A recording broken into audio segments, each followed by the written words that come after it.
guys have to see him. However big you think he is, he's probably going to be bigger. Let's see Jörmungandr in game. So, you guys are gonna love it. Are you Pon? All this buildup, and we mess it up, and it's Odin. That's really awesome. Oh boy! Did he just popped out of the ground? Odin's a big dude. Look at how big he is. That is just preposterously running away from the guy. Pon is out of there. Dude. Oh, infinite blink. That's a fun cheat. Yeah, that is. That sounds about appropriate.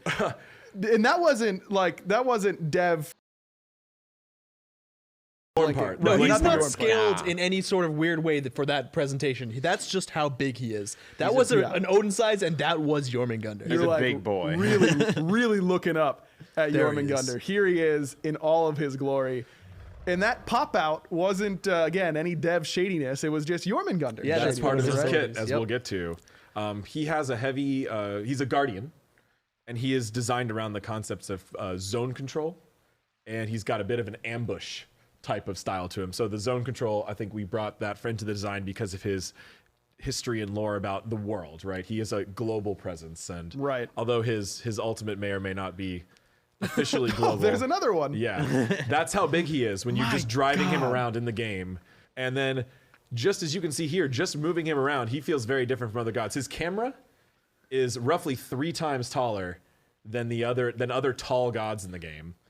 This can make navigating through the jungle a bit difficult from time to time, but it comes at a big advantage, which is when Jorm is in a complicated battleground, he can see so much more around him. Oh yeah, easily. And the ability to see over walls, see what camps are being taken, that's all part of the advantage of being the World Serpent. He takes up a little more room on the player controller's screen who's controlling him. A lot of gods come up to about half, their heads come up to about half point in the screen. You can see he's a little higher.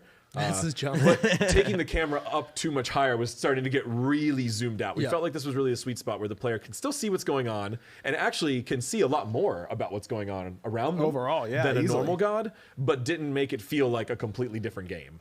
Yeah, there's definitely some concessions for his camera height to make sure that the player really feels how grandiose and large he is without blocking too much of their screen. We pushed everything to the maximum as far as we could. He is essentially just his snake body fits inside Kepri's hitbox, which is the biggest god in the game. And then he is, of course, you could stack those Odins. You can literally stack them one on top of the other. And he really is impressive when you see him in context with things like... If you see him next to like a Ratatoskr, it's just insane. I was going to say, like next to Cupid or Ratatoskr, it's going to be really preposterous. Kepri, the previous largest god in the game, and Fafnir Dragon, he's 2 to 3 times taller than those characters, and using the same hitbox, which is the largest we've got. All right, so cool. Yeah, let's get into his kit. Let's get into it. So let's start with the passive because it doesn't actually... it's really about its basic attacks that it's focused on. Sure. Is that where you start? 2 core components. Yes. So let's go with the basic attack component. Okay, let's go with the basic attacks just in general. So yours basic attacks work a little bit differently. He's a big toxic dragon snake. Oh, there he is. Yeah, there's Ratatoskr. So tiny. Oh, nice. I was wondering who's jumping him up and down. Nah. Oh, that's kind of cute good. too. There's Jorm's jump. Sneak peek. There it is. He's getting a lot of height there. We did it. Yep. So Jorm's basic attacks. It's a cone channel in front of him that rapidly ticks, as you can see. So it's doing it 0.2 second intervals, and then after a short period of time, it starts slowing down and then slowing down. So it's kind of a reverse overheating mechanic. So then at the max cap of attack, it's pretty much going at a 0.5 second attack speed, but it starts at a 0.2 second tick interval. Okay, so you can really burn people down for a slight period of time. Right, exactly. But you can't just sit there and left click a Gold Fury for an eternity. No, for sure. You've got to give give him some time to breathe back into his toxins. And you can see his passive meter here is attached to show you as it's reached the multiple stages of weakness. It empties, and then when he stops attacking for a little there's bit. There's definitely some tweaks that we are constantly making, and in PTS you're going to see something a little bit different. The passive meter is going to be more smooth, and his basic attack rate will be slowing down kind of more often than just in large gaps. So there's always effects, sound effects, and some gameplay changes that you're going to be seeing in PTS and on his release. It'll be like interpolating down over time. Some final touches. Yep. Yeah, more of a slider than a knob. Exactly. But that's not really his passive. No, his passive is you guys talked a little bit about in an article. You're not going to be able to say Naja ult someone as big as Jörmungandr. You don't get to do that. Yes. Yeah. Yeah, Jörmungandr's passive is immovable, and this means that with it, we had to create a new glossary term and a new term in SMITE called hard displacement. And Jörmungandr cannot be affected by hard displacement in any way. So that means if Fenrir tries to grab Jorm, if Naja is trying to ulti, if Kuzembo is trying to spin or push through Jörmungandr, he is just not going to be affected by those movements. But instead, he will be hit with a debuff called Dazed that will slow him down at a 20% movement slow to Jörmungandr that will fade over a little bit of time, and that's a 2-second max duration. It'll also increase the damage he takes by 10% for that time. Oh wow! So that's still, I mean, that's a pretty strong drawback. So yes, it's super good that you can't get on her impaled, but instead of getting stunned against the wall, now you take 10% more damage and are slowed for a short duration. So it's still good. It's an important thing to note there that that's going to be an important balance note Fazela, for us going Jungle forward. Shimon. That knob to turn on his passive to really find the level that feels fair. Being immune to this many types of CC effects in the game, like he just walks right through Poseidon Whirlpool, doesn't care, doesn't pull him. Oh, He but gets yeah, slowed. that's an He gets slowed, but he yeah. doesn't get pulled. Like Right. Hades ult, he can just walk out. Oh yeah, There's a lot of things. Man, the counter matchup against Tyr, like Yeah, you just absolutely. literally can't Oh, get yeah. fearless. Yeah, I mean Fenrir can bite him, and Fenrir will just use his ult and hit the Passiva damage, but dela won't não pick him tira- up and move him impossível anywhere. So ter there's esse a lot chão, of na things. So verdade. we wanted to make sure we had a way Baron to ult, yeah. offset that, just to make sure we could control that from a design perspective to see what felt normal. Não leva nenhum You efeito no foolish controle. Baron. But you know, it's also pretty thematic. He's this large dragon that is pretty much encompassing the entire world. Yeah. He, Right. Well, not only is it thematic, it was determined early you on in our expect testing yes, that this absolutely. god would not exist. Right. If we could not design him in this way. I We mean- weren't gonna. We did it. We had a version where he had a whole bunch of snake body, like a whole bunch, and then when he got ulted, that would all come up out of the ground. No, thank you. And It we was- were just like, it looks bad, it feels bad, it doesn't make sense with his weird. scale. Right. We can't possibly make it O long enough ataque to básico feel dela é correct. But then, recarregável. so we were like, the only way this god is happening is if we make this design rule. Vocês estão And we were pretty entendendo? confident we could balance it through these types of knobs. So Exactly. honestly, Quando você if tá we turn those com aquela numbers rodinha up no enough, máximo this lá, could easily become a debuff as part of the kit than a buff. ele fica saltando Right. isso aí. He's Quando vai taking diminuindo, ele 30% vai... increased damage from every knock-up ability and for Abaixando a duration cadência, afterwards. Like that might be significantly weaker than just being knocked up. In the first place. So I Exactly. feel like we'll be able to find that balance point, and I feel like the starting point right here is a pretty safe start. I remember very early on when I got hired, I was like, yo, man, you know what would be sick in Smite? Jörmungandr. Aí So quando acaba for the millionth time, I'm sure you heard that. And you were like, okay, what's going to happen when he gets Sylvanas assaulted? And I was like, yeah, I don't know. Yeah, I don't really know. That doesn't really. So, yeah, yeah, okay, those I are all got the things we had to keep. So in yeah, mind. that was one of the parts of the really early tests. We referenced that a few times, was us trying all those things out, and that's why we really wanted to make sure Right. he can't be moved. So Yeah, core let's- part of the let's god, recall core, animation. core reason he even exists. Yeah. super But cool. let's okay. move to his Yeah, first let's ability. let's do the first ability, Venomous Haze. Yeah, Venomous Haze is Jörmungandr's first ability, and as you can see there, it's got the inner circle radius and something a little bit larger. So he fires out a projectile from his gaping maw that does damage on impact, and then creates a large toxic cloud that lasts a pretty long time, and that's probably Yay. the core to his entire kit. Because we were talking about how It's a fight. he's very deployable heavy. He's wanting to manage and the battlefields with his toxins and Fica só- deployables. So this is his first ability, Venomous Haze, that does damage on impact Só and leaves a dando dano por 20-second segundo. duration Wow. cloud that deals damage every second and slows enemies inside of it for every second. It looks Ah, like that tipo- pink circle is moving out. That's Yeah, your it's timer. indicating Yeah. the duration. Beautiful. Fica dando And dano this por is segundo. also going to interact with lots of his other parts of his kit. Okay, so something to keep an eye on. So then let's, if I don't want to move too fast here, but let's move on to one of the abilities that will end up using. Yeah, this exactly. cloud. So we can go straight to the second ability, Oh. Consuming Bellow. So not interacting with any of his clouds, Consuming Bellow is a large guarda, channel né? ability Olha that deals doido. damage, trembles, and slows at the end of its eruption. Nossa, que é isso? So you can Okay. see over there, you know, it's a 20 radius AoE around him, where he can't do anything. He does have a little bit of damage mitigation, which is kind of offsetting his passive a little bit during the channel, because that's all he can do. And now if there's a cloud in the radius up to a maximum of 3, it'll actually grow in size and deal extra damage.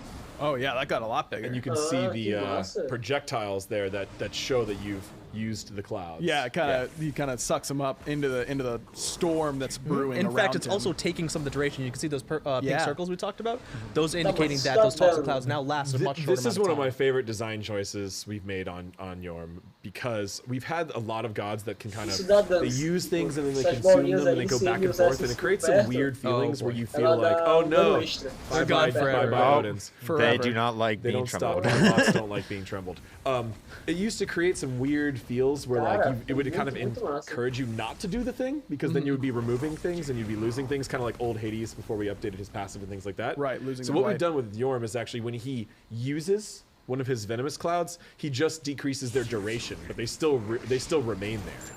Gotcha. And Agora it was entendi. incredibly important, as we're going to see with Agora some of his other entendi. abilities, or the other two, that he's able to É tipo create all os these corpos clouds, do but they don't Aperk, tá all ligado? last on the battlefield for an tiver os incredibly long três period of lá, time, because that's going to leave a lot of visual dá dano clutter, extra. and the É claro que a opponents just won't be able velocidade to que você play vai around botar é bem 10 menor, né? fields. Vai ter In fact, his cooldown maximum of Toxic Clouds is 9, and we wanted to keep that as a little thematic number 2. So Which Yeah. is really pretty impossible to actually achieve. It's also Então, yeah, it's also definitely worth noting that like especially when you have 2 Jörmungandrs, we also do distinguish which poison cloud is yours by that blue outline. So for an enemy Jörmungandr, you're gonna see a red outline. Tried to go heavy on the enemy-friendly coloration, which we used throughout the game, but this one legal is os especially. aparelhos Yeah, definitely very important there. let's get outside of the Odin's range and go into the third ability. Yes, So submerge. this one's interesting. We'll probably be Imagine using how Baron it Bot gets for now because he's Well, not I been, don't know how he it does goes. not run away. So Not quite this yet. is Jörmungandr's third ability, Submerge. As you can see, he goes underneath the ground, turning invisible and getting what I call a predatory vision Nossa. sense, which is those sonar-like pulses outwards.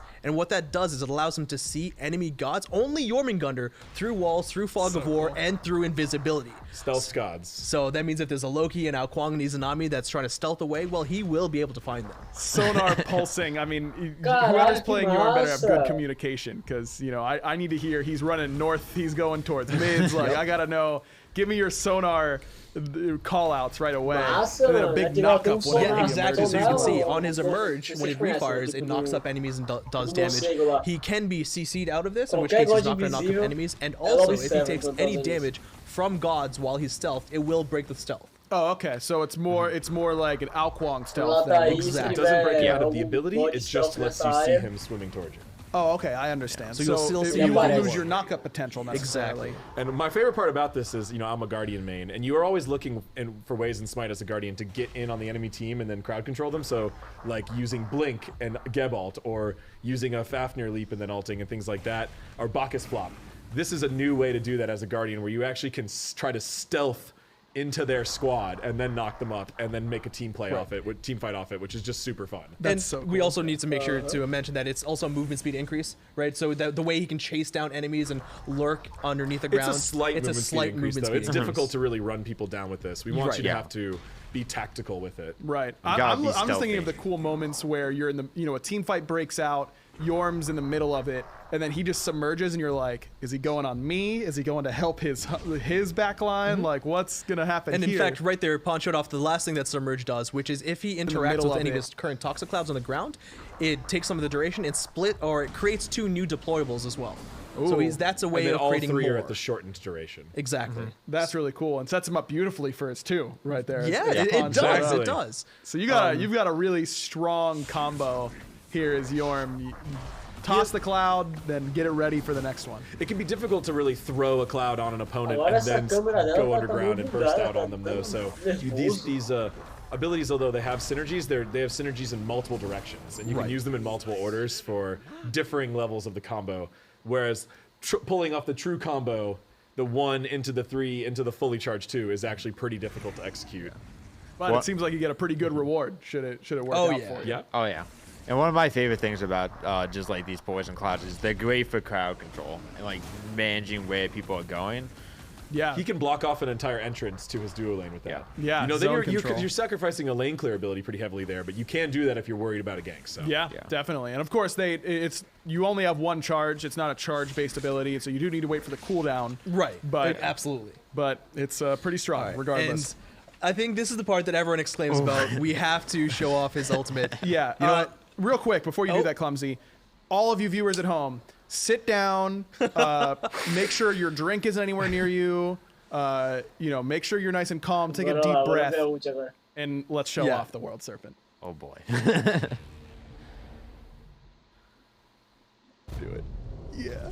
That's it. Look at that He's go. so cool. Oh, it's so cool. So when we were brainstorming Jörmungandr, pretty much every single discussion I had Que with all the porra different é essa, departments mano? all said that he needs to be massive. He's the World Serpent He needs to do something that you just don't see in Smite. He needs to really show off the fact that he's going to be going around this battlefield and he can encompass the entire world, right? So insane, So, man. Oh, it's so There cool. were a lot of technical difficulties to make sure this worked, but there was nothing else that we really wanted to do for this ultimate. Yeah. Josh and his team are working nonstop on this ability. Yes, mostly. I think at one point we had literally all of our It programmers was literally working to the make sure entire that we could gameplay get this team at working. one point working on this ultimate Shout outs to ability. Nick and Ryan and Chaos as well for helping out. Yeah.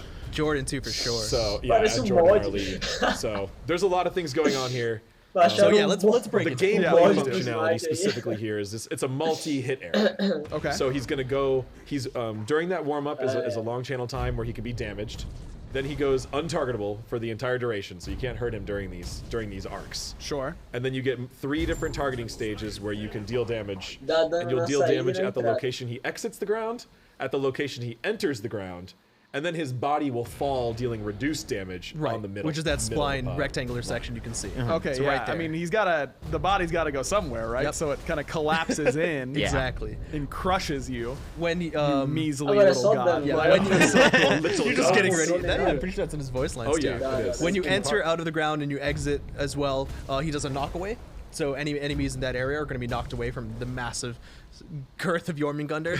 Okay. And there is a I brief. thought Tina left this. There is a time. brief collision volume there as well. You can't walk through that area Right.